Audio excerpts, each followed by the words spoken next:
At some point, all assets, all instruments go to their true fundamental value. With government debt-based money, that number is zero. This $10 trillion Bolivar note attests to that. Doesn't matter how many zeros are at the end. 10 trillion times zero is still zero. But gold and silver, not even marginally close. And I could tell you right now, 40,000, 2,000, but the more of this that they do, the higher that number goes. Just like my $10 trillion Zimbabwe note, I can buy nothing with it. But gold and silver in Zimbabwe, you can protect everything that you have, and you can accumulate even more. Cities are facing a massive financial doom loop. So let's use Chicago as a great test case. I've been following this for many years. It's where I did my broker training. Chicago's 2026 revenue ordinance is a warning sign. The city is raising taxes on cloud services, on bags, on anything they can reach.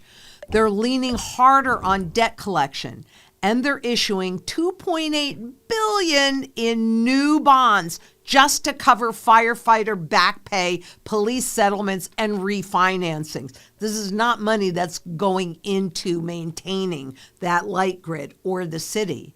But here's the truth behind the headlines.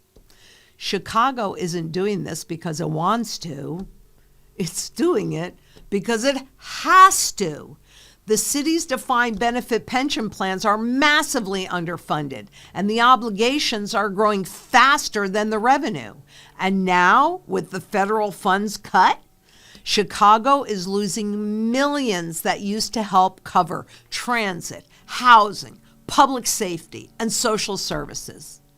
The safety net for the city just lost its safety net. Now, let's add the next layer. Corporations leaving. Citadel, one of the most successful financial firms in the world, left Chicago. Not because it couldn't afford to stay, but because the tax and regulatory environment became too unpredictable. And when a corporation leaves, guess what? It takes with it the jobs, property taxes, sales taxes, investment, stability. All of this, boop, gone. When major firms relocate, the fiscal damage multiplies. Citadel's departure from Chicago illustrates how regulatory uncertainty and tax burdens influence corporate geography. A headquarters move doesn't just remove executive payroll, it erodes property taxes, sales taxes, vendor contracts, and philanthropic capital. High-income employees often follow, taking their purchasing power and local investment with them. This creates a double shock, shrinking revenue and rising per-resident tax pressure. Cities built on concentrated financial and professional sectors are particularly exposed. When capital becomes mobile, municipalities competing for stability, predictability, and lower cost structures gain advantage, while others face widening budget gaps. But here's the part most people miss.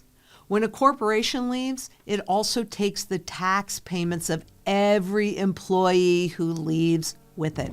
That's a double hit to the city's revenue and a double hit to the people that are left behind. And when federal funding is cut at the same time, cities lose both their local and their national revenue lifelines. And it's not just corporations. High-income residents are leaving cities too, and even entire states because of those rising taxes. And when the wealthy leave, well, what does the city lose? I don't know. Let's see. Income tax, property tax, sales tax, investment capital, and those taxes, philanthropy, business creation. And now with federal cuts, cities can't rely on Washington to fill that gap. So the pressure on the remaining taxpayers intensifies. So who really pays that price? Because when corporations leave, the wealthy leave, and the federal funding shrinks, the city still has its bills to pay, don't they? Pensions still come due. Debt still needs servicing. Infrastructure still needs repair. So what happens? Well, the city raises taxes on the people who can't leave, the people who don't have the flexibility to move their job, their family, or their life. And at the same time, services decline. Fewer police, slower emergency response, underfunded schools, closed libraries, delayed infrastructure repairs, dirtier streets, longer wait times for everything.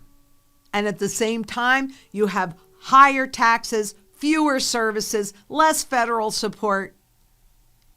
That's the squeeze. So what are cities doing? They're plugging the budget holes with short-term revenue tricks. Defined benefit pension systems represent the most rigid line item in many urban budgets. Benefits are legally protected, yet funding assumptions often rely on optimistic investment returns. When markets underperform or demographics shift, liabilities expand. Debt service compounds the strain, especially as interest costs normalize at higher rates. The result is a crowding out effect. Essential services compete with retirement obligations for limited dollars. Residents experience the squeeze directly: higher property taxes, new consumption levies, and declining public amenities. This fiscal arithmetic is unforgiving. Without structural reform or accelerated growth, cities risk entering a loop where borrowing fills short-term gaps while long-term sustainability deteriorates. Chicago's 2026 ordinance leans on new taxes, new fees, and aggressive collections. Not structural fixes. Let's not do that. But they have to cover this widening budget gap.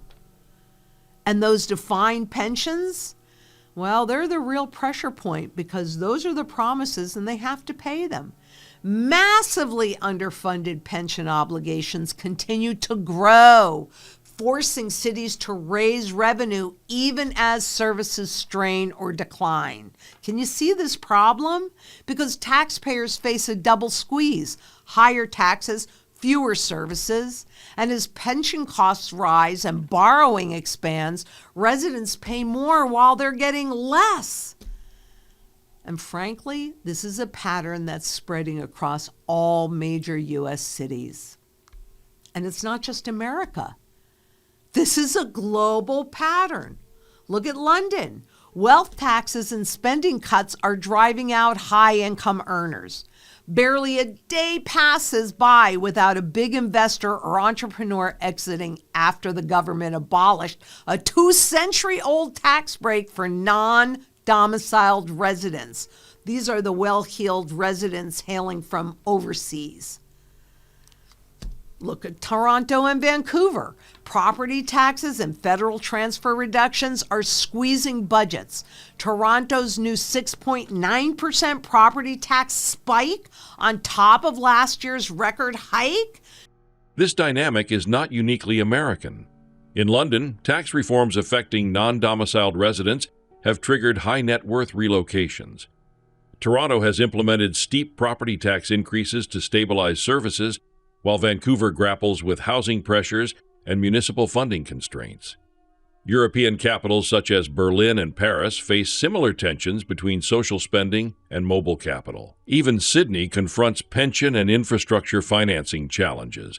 Across continents, the formula repeats: rising obligations, mobile taxpayers, and governments attempting to bridge gaps through higher taxation. Shows how even major global cities are now raising taxes just to maintain basic services as financial pressures intensify. My brother used to own a property in Vancouver, but his property taxes got so high, frankly, he was forced to sell. Well, what about Berlin? Rent caps, tax hikes, and reduced federal support pushed the developers and capital out. Sydney and Melbourne, massive pension liabilities and shrinking federal contributions are forcing tax increases. Paris. Wealth taxes drove out thousands of high net worth individuals, and federal austerity deepened the strain. Everywhere you look, the same cycle is playing out. This is a global issue. Rising obligations, shrinking tax base, federal funding cuts, higher taxes, fewer services, more people leaving, even higher taxes, even fewer services. It is a downward doom loop spiral. Cities, states, and nations built financial systems on the assumption that corporations would stay and pay higher and higher taxes. The wealthy would stay and pay higher and higher taxes. The tax base would grow. Federal support would always be there. Pension obligations would be met. Debt could always be refinanced. But frankly, when taxes rise faster than services improve, people vote with their feet. We can change that too. We can vote with our wallets, and that's what we really need to do to get sound money back in this system again.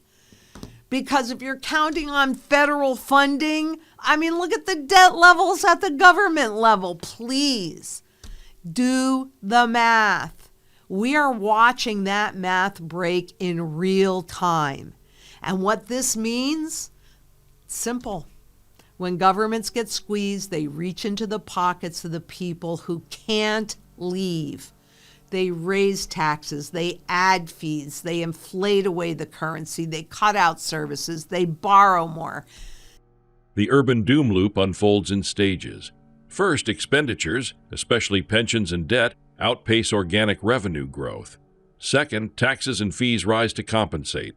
Third, businesses and affluent residents reassess their footprint. As they leave, the tax base contracts further. Federal austerity or reduced intergovernmental transfers accelerate the cycle. Remaining residents shoulder more of the burden while services weaken, reinforcing outward migration. Financial markets notice as well, demanding higher yields for municipal borrowing. What began as a budget imbalance evolves into a confidence problem. And confidence, once eroded, is costly to rebuild in an era of global capital mobility. And they just hope that no one notices. But you notice, and you are prepared with a foundation of a sound money strategy. So you can always pay your property taxes, but you also have that flexibility. That's why going to the nomad capitalist and to going to Panama and going around the world, that's why it's so important. And this is why gold and silver matter more today than ever. Gold and silver, they don't depend on whether a city can balance its budget, whether a pension fund hits its targets, whether corporations stay or leave, whether the wealthy flee, whether the federal funding gets cut, whether services collapse, whether taxes get boosted. They are outside of the system. They are outside of politics, outside of that debt spiral, outside of the pension crisis, outside of the tax base erosion, outside the federal austerity cycle. Gold and silver, they are the assets you hold when the building manager has lost control of the building. They are your exit door, your independence, your protection. Because frankly, when the tax base walks away and the federal support disappears, the system gets desperate. But when you hold real, tangible, physical assets, you're not dependent on the system at all.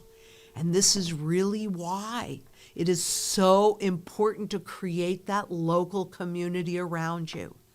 Because in order to sustain a reasonable standard of living, you have to have easy availability and surety in food, water, energy, security, barterability, wealth preservation. That community around you can help, and you need to make sure that you can maintain that roof over your head, your last stand. When public balance sheets tighten, policymakers have limited levers: raise taxes, reduce services, inflate currency, or expand borrowing. For households, resilience means diversification beyond any single jurisdiction. Historically, tangible stores of value such as gold and silver have functioned independently of municipal budgets or pension assumptions. They are not liabilities of a city or a state. In periods of fiscal stress, from sovereign defaults to currency devaluations, hard assets have preserved purchasing power when paper claims faltered. As urban finance faces mounting structural pressure, individuals are increasingly prioritizing mobility, community strength, and durable wealth protection. The Zang Enterprise Sound Money Strategy addresses all of these issues and so much more. So if you don't have your strategy in place yet, give us a call, get that done. They'll help you understand what gold and what silver you need to accomplish all of your goals.